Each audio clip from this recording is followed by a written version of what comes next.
Hello dear friends, this is Dr. Juan Carlos, plastic surgeon. Today we're going to talk about the blepharoplasty. Blepharoplasty is a surgery that tends to fix the problems in the lower and the upper eyelids.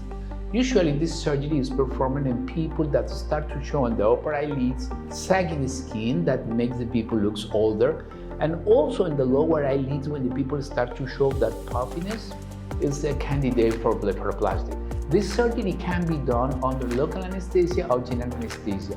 The procedure itself is ambulatory, and after 3 days, the stitches must be removed because the skin in the eyelids will heal very quick. Usually with this type of surgery, people will look younger, fresh, and definitely it's a very useful surgery when the people start to show aging changes around the eyes. So usually also can be combined with another procedures like facelifting, that is a surgery that will fix the skin laxity and the face and the neck. Or sometimes the patient that wants to fix the nose can be performed also with a rhinoplasty. So if you are planning to do a blepharoplasty, let us give you the best suitable advice for you.